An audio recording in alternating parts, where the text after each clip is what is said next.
Մի քիչ պատմությամբ հետ գնանք, Control Z անենք 2019 թվական, այո, հուլիսի 3-ին։ այո, Կար մեղադրանք, ըստ որի դուք եւ ձեր 3 թիկնապաները հարձակվել եւ ծեծել եք Վահե Պարազյանին։ Քննչական կոմիտեն ասում է, որ տեսանյութերը հստակ ֆիքսել են բռնությունը։ Կարող եք ասել, ինչ էր տեղի ունեցել այդ ժամանակ։ Ինչու ծեծեցիք։ Ինչպես դուք եք ասում, երիտասարդները պետք է էմոցիաները մինչև քաղաքականությամբ զբաղվել էմոցիաները չպային։ Դե ես դրա հետ չէ, ես դեռ եմ բռնությանը։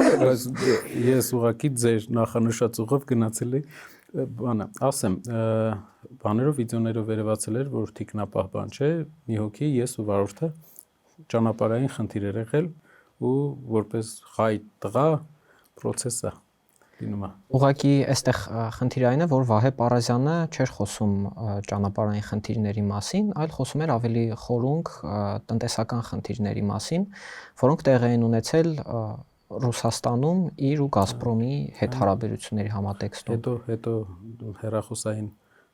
բաները պիլինգը ցույց տվեց, որտեղ որ ինքն էր ասել, որ ես ներկա եմ,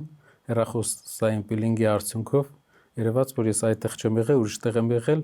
ու խնդիրներ առաջանում սուտ-ցուցմունքի հետ կապված։ Գիտեք, երբ դու ինչ որ ֆինանսապես ապահովված ընտանիքի անդամ ես, հնարավոր է լինեն մարդիկ, ովքեր հետաքրքրություն ունենան բարդացնեն խնդիրը, ինչ-ինչ հետաքրքրություններով ելնելով։ Անկամ կենցաղային խնդիրը բարդացնեն, սարքեն մեծ պատմություն, որպեսզի դրանից ունենան ինչ որ հետաքրքրություններ, ինչ որ շահեր։